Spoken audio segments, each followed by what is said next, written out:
no se generaba una situación conflictiva y cada uno hacía su... Iba a la embajada, íbamos nosotros después. Bueno, ganamos de hacerse después o antes, no me acuerdo, después probablemente. Pero eso debe haber llevado horas. Y la organización de un pequeño acto, de un acto que se hacía, de estas cosas de solidaridad y de que era, yo que sé, una parrillada o era una, no sé, unas empanadas o lo que fuera, todo se transformaba en una cosa que, bueno, yo finalmente me fui porque no aguantaba más y mi mujer me iba a matar porque yo llegaba a las 5 de la mañana, tenía que trabajar al otro día en la universidad y no sabía dónde estaba. Pero hay otras cosas que tuvieron una actividad a lo largo del tiempo, por ejemplo, el editar un periódico mural en forma permanente, que mensualmente las universidades se llenaban de aquellos periódicos gigantescos con letras de tamaño de 1,5 centímetros, 2 centímetros, explicando lo que estaba pasando en Uruguay. Yo creo que ese periódico mural jugó un rol muy importante en mantener informada una parte de la población vinculada a la juventud, vinculada a las universidades, que pesaba en la sociedad mexicana. Íbamos todos los días, no miento, a sindicatos mexicanos, al Congreso del Trabajo, que tiene un hermoso edificio en la calle Flores Magón, y que aglutinaba todas las centrales y todos los sindicatos, con muy poquito poder, pero tenía un órgano de prensa. Nosotros escribíamos ahí, en esos escritos planteamos, entre otras cosas, la libertad de estos compañeros, y le pedíamos solidaridad, por ejemplo, con la OIT, porque ellos tenían delegaciones a la Organización Internacional del Trabajo, como sector obrero de la representación mexicana. Le pedíamos telegramas a los gobernantes uruguayos, al Consejo de Estado uruguayo, denunciando la situación de estos compañeros, planteando el pedido de la libertad. Y con la idea de que esto se conociera y se conociera y se conociera más y más.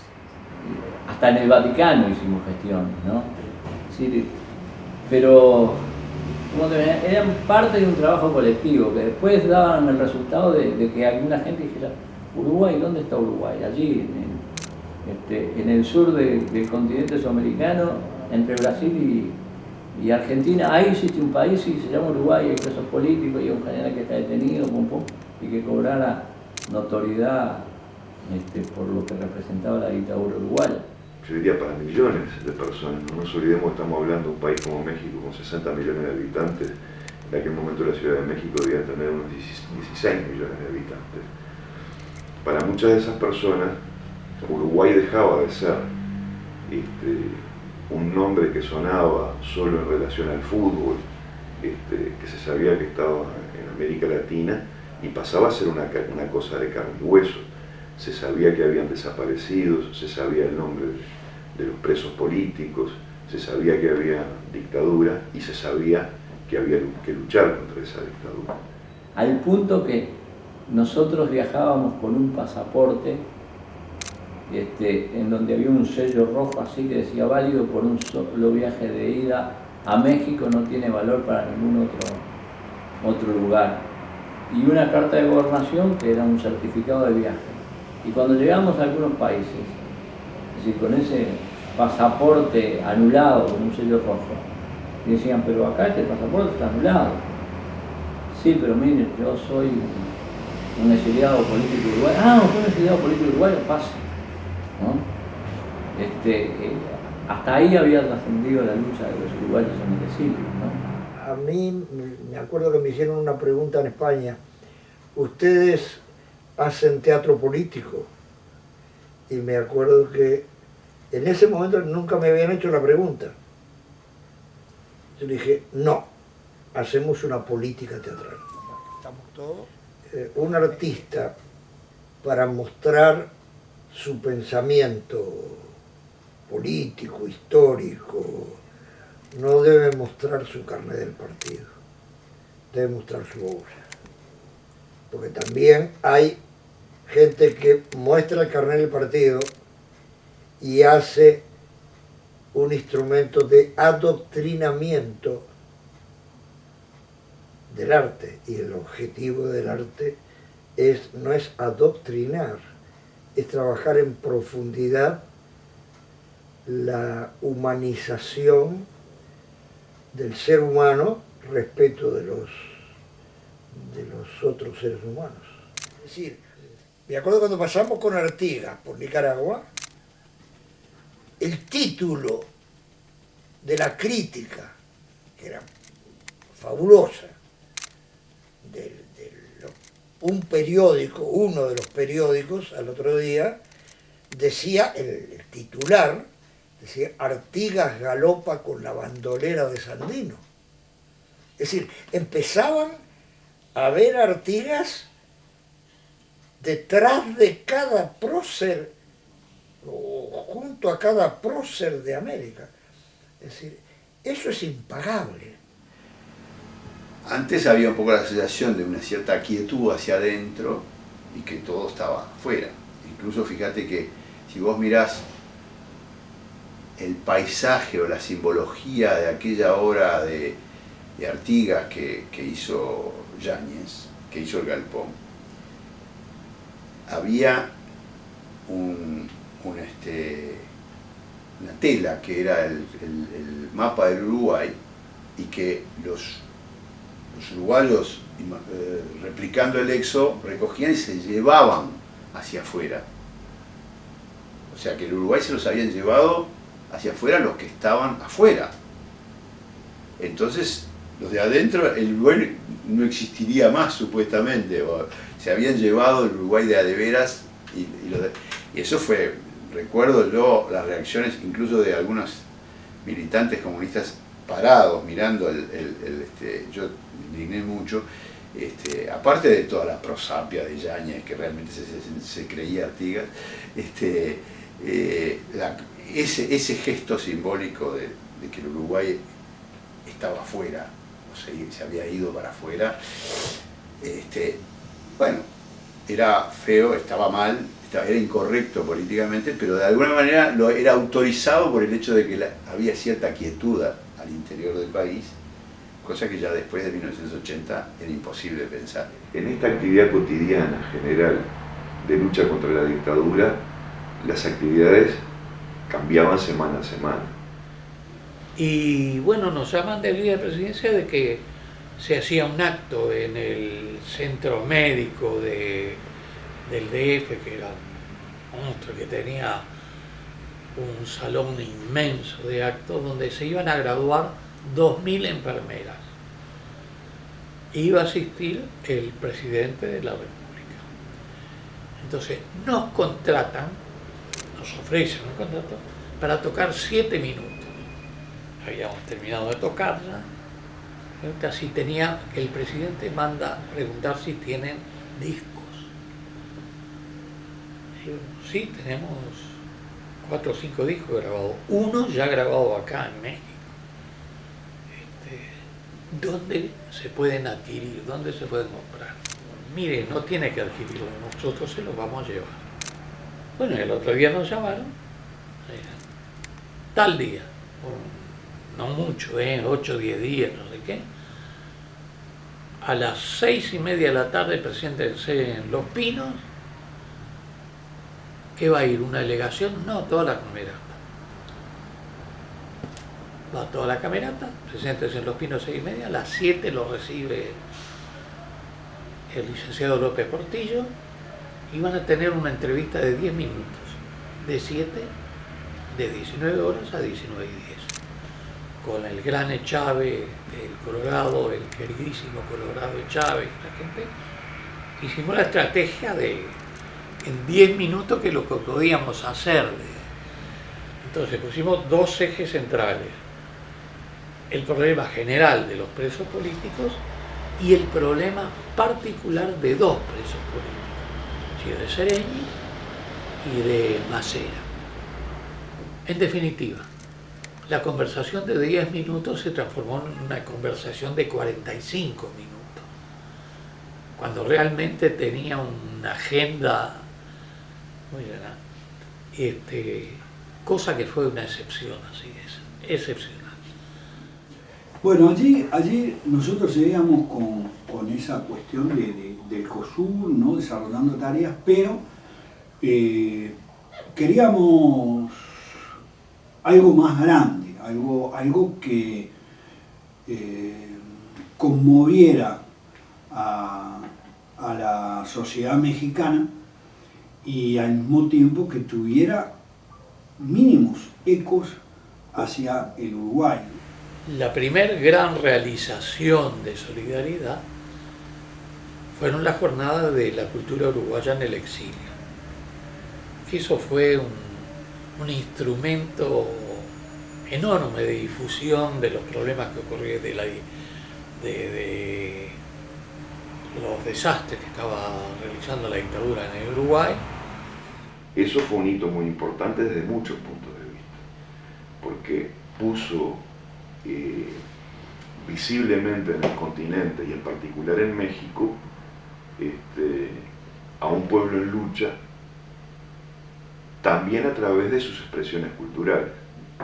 Nos fuimos armando, no fue así la iluminación de nadie, ni las jornadas de la cultura uruguaya en el exilio. Digamos, lo que nosotros queríamos era hacer un gran despelote en México que se viera, ¿no? Y bueno, otra vez, ¿no? El Colorado fue el que comandó todo eso, pero hubo un comando, ¿no? Un comando central donde estaba el Chancho Leniani, donde estaba yo, donde estaba Moisés Lasca, ¿no? Con el que trabajamos una amistad, un cariño muy grande, Yáñez, ¿no? Porque no hay que olvidarse que estaba todo el galpón ahí. Y todos participamos de eso de una u otra manera. A unos les habrá tocado ser organizadores en cuanto a contactar artistas, conseguir que vinieran, lograr el subsidio económico como para alojarlos, a otros nos habrá tocado transportarlos, acompañarlos, llevarlos de un lado a otro, a otros les habrá tocado organizar la parte física de manejar tantos eventos en simultánea. Ya ni me acuerdo, pero creo que manejamos 4 o 5 teatros en simultánea, auditorios, al mismo tiempo que audiciones más privadas, en jardines, en casas de familia, en campus universitario. Fue un evento que conmocionó. Y bueno, entonces había que hacer el símbolo de las jornadas y toda la gráfica de las jornadas. Y entonces, bueno, me encargué yo de eso, hice algo que se hizo famoso, es como esas cosas que a uno lo marcan, ¿no? en la carrera, y fue el puño paloma, ¿no? Pero una de las características que tuvo esa campaña es que nosotros nos aseguramos con los compañeros pegatineros del Partido Comunista Mexicano que se pegara en las calles de México. Ver ese puño paloma, ¿no? Cabalgando, volando allí en las paredes de la Ciudad de México fue lo que cambió, lo que dio una tónica de calle muy distinta a lo que ellos están acostumbrados. Nosotros de alguna forma tomamos la calle, ¿no? Y bueno, y eso se vio, eso cambió mucho la cosa y le dio un entorno a todas las actividades de las jornadas de la cultura muy especial. Hubo allí conexiones o acentos mayores con figuras como Benedetti, como Citarrosa, como Viglietti, como, bueno, entre los que residían en México y circulaban permanentemente y estaban prácticamente asalariados del Estado mexicano, como el Galpón o Camerata, ¿no? Que recorrían el interior de México, los estados de afuera del DF, que dejaron allí también un conocimiento del Uruguay, de la cultura uruguaya muy importante, ¿no? Fue la primera vez que Silvio Rodríguez y Pablo Milanés salieron de Cuba a México y tuvieron, digamos, apariciones, tuvieron conciertos en público. Se reunió gente de la magnitud de Alfredo Citarrosa, Daniel Biglietti, Silvio Rodríguez, Pablo Milanés, otros artistas cubanos muy importantes, Tania Libertad, artistas norteamericanos. Yo recuerdo que en un momento no se rompieron los vidrios, porque todas las entradas son vidrios de la sala, de casualidad, porque eran tumultos, la cantidad de gente que quedó afuera, ¿no? Que no podía entrar, ¿no? En fin, fue realmente conseguido el objetivo de armar un gran despelote, es decir, un gran batuque en México, pero creo que nunca esperamos a conseguir ese éxito que tuvimos. Nunca, no lo habíamos calibrado. Lo que se conjugó ahí en favor de la democracia y de la lucha del pueblo uruguayo fue muy importante, tuvo un impacto muy grande en la sociedad mexicana desde varios puntos de vista, político, cultural. Ahí hicimos muchas cosas, seguimos con la cosa de los festivales de oposición, y obviamente nos metimos sobre el tema de la convergencia. Como cuando apareció la convergencia, ya el Frente Amplio pasó a la B, y ya casi te diría que para mencionar a Sereñi tenía que pedir permiso. Me consta de que eso ocurrió así porque yo estaba en el comité del Frente. Bueno, la oficina de la convergencia funcionaba como un núcleo de gente que se comunicaba o estaba conectada con diversas organizaciones mundiales. Una de ellas era, por ejemplo, creo que se llamaba la Unión Socialdemócrata, algo así, el Servicio Ecuménico, la COPAL, que era una comisión de partidos políticos de América Latina.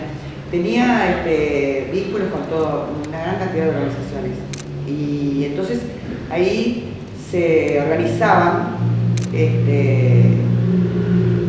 actos de solidaridad con ellos, digamos, se iba a un país para organizar o para juntar dinero, o para hacer distintas cosas en distintos países y difundir lo que estaba pasando en el Uruguay, pero con una ayuda más de más nivel, casi gubernamental en algunos países, ¿no?